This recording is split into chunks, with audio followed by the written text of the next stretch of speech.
السلام عليكم ورحمة الله وبركاته. أهلا وسهلا ومرحبا بكم، كل سنة وحضراتكم طيبين. النهاردة بس بوريكم حاجة كده بسيطة. دي مبينة منشار صينية بنقطع عليه الخشب. المنشار من 2013 إلى 25، 2013 إلى 2025 معايا لحد الفترة دي. ما غيرتلوش أي شيء. فنصيحة لإخواتنا وحبايبنا، لما تيجي قبل ما تشغل المنشار اتأكد إن مفيش أي حاجة داخلة فيه، أو لف السلاح. لو لقيت حاجة بتخرفش يبقى فيه أكيد حاجة جوه في المبينة. المبينة دي طبعا بتاعة منشار صينية، ماكيتة ياباني أصلي.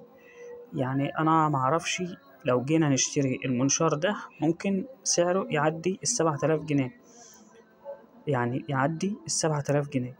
فالمهم المبينة دي زي ما بقول لكم من 2013 لحد 2025 ما حصلهاش أي شيء ولا أي حاجة. بس طبعا عيل من الأولاد حدف لي فيها جنيه فضة، تمام. ففضلت شغال عادي خالص، والموتور شغال ومفيش أي مشكلة. وفجأة الجنيه عمل كارثة، بوظ لي السلك النحاس بتاع المبينة. وطبعا لو سلك واحد بس اتجرح بوظ الدنيا. المبينة دي طبعا لو جينا نشتريها النهاردة يعني ممكن تعمل 3500، وممكن تزيد عن كده، لأنها مبينة ياباني أصلي زي ما حضراتكم شايفين كده. فاخواتنا وحبايبنا اللي شغالين في المهنة، تمام، يخلي بالهم بس من الحاجة دي. ممكن وانت شغال مسمار يخش في الحاجة من جوه يبوظ المعدة بحالها، تمام. يعني يا ريتها مثلا كانت جت على المخدات او حاجة كده، لا، ده جاية في المبينة اللي هي اساس المنشار. المبينة انا شايلها يعني حاجة بحس ان هي كده فوق الكيلو ونص، تمام. المبينة مفيش حاجة اي مشكلة فيها، حتى الكتركتور بتاعها يعني لا مجروح ولا اي شيء.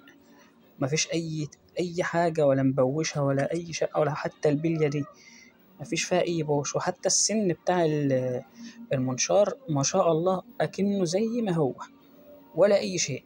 بصوا السن اللي بيشغل السلاح، تمام، لان في برضو سن تاني، فالاتنين بيلفوا عكس بعض علشان المنشار يشتغل زي ما حضراتكم شايفين كده. لا حول ولا قوة الا بالله. وبرضه نرجع ونقول ربنا يكفينا شر العين. أي والله يا جماعة، معلومة مهمة. يا ريت كلنا ناخد بالنا من الحاجة اللي حصلت دي. وقدر الله ما شاء فعل، والحمد لله إن هي بتيجي في حاجة زي كده، بعيد عن يعني يحصل أي مشكلة تانية ولا حاجة لا قدر الله. دمتم في رعاية الله، والسلام عليكم ورحمة الله وبركاته.